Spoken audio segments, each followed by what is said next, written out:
पवारांनी थेट काँग्रेसला सुनावलं, मात्र त्यांच्या पक्षाची भूमिका जरा वेगळी होती. कशी ते सांगते. जसा सुनेत्रा पवारांनी पोटनिवडणुकीआधी उद्धव ठाकरेंना फोन केला, तसाच फोन त्यांनी काँग्रेसचे प्रदेशाध्यक्ष हर्षवर्धन सपकाळांना केल्याची माहिती आहे.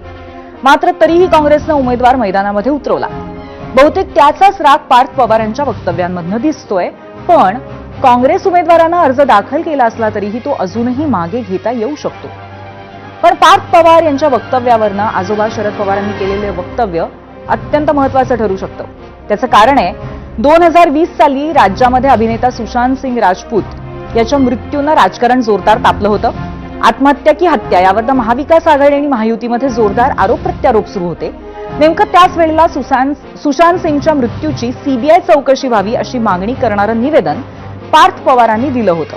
खरं तर यावेळी प्रकरणामध्ये सीबीआय चौकशीला महाविकास आघाडी सरकारचाच विरोध होता आणि त्यावेळी एका पत्रकार परिषदेमध्ये शरद पवार यांनी मात्र पार्थ पवार यांच्या मताला कवडीची किंमत नाही, ते अपरिपक्व आहे असं विधान केलं होतं. त्यांच्या शब्दात सांगायचं तर माझ्या नातवाच्या मताला आम्ही कवडीचीही किंमत देत नाही, ते इमॅच्युअर आहेत असं ते म्हणाले होते.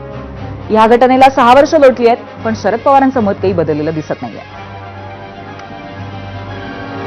पार्थ पवारांनी अर्ज भरल्यानंतर म्हटलं की काँग्रेसचा डाऊनफॉल सुरू होईल, त्यांनी केलं चुकीचं नाही, चुकीचं केलं.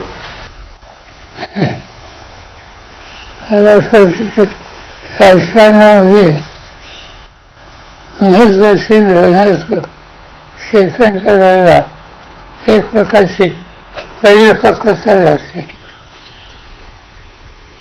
ही कितपत आहे हे आज नाही सांगू शकत.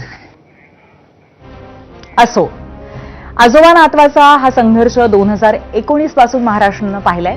त्यामुळे याच्या खोलात न जाता शरद पवारांनी बारामतीच्या पोटनिवडणुकीवरनं केलेलं एक विधान महाविकास आघाडीच्या नेत्यांनाही गोंधळात टाकणारं ठरू शकतं. ते आपण पाहूयात. ते म्हणालेत की काँग्रेस एक मोठा आणि स्वतंत्र पक्ष आहे.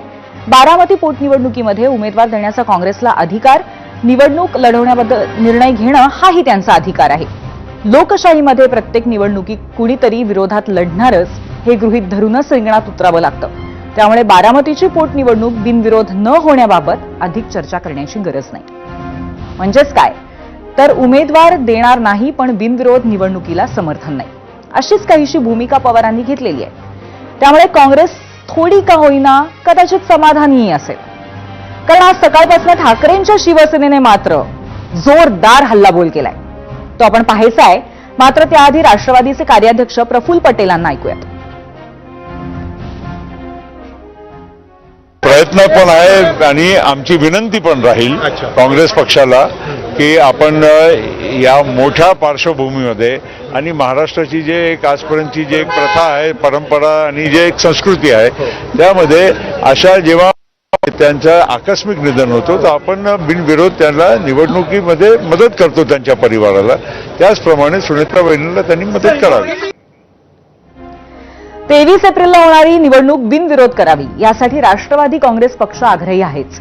त्यांना काँग्रेसवर कदाचित विश्वास असेलही, पण ठाकरेंच्या सेनेनं मात्र काँग्रेसची चांगलीच कान उघडणी आज केली आहे. आधी सामना मुखपत्रातनं आणि नंतर पत्रकार परिषदेतनं खासदार संजय राऊतांनी काँग्रेसला जोरदार सुनावलंय. बरं, यावेळी फक्त बारामतीसाठीचीच भूमिका हा एक धागा होताच, पण त्याला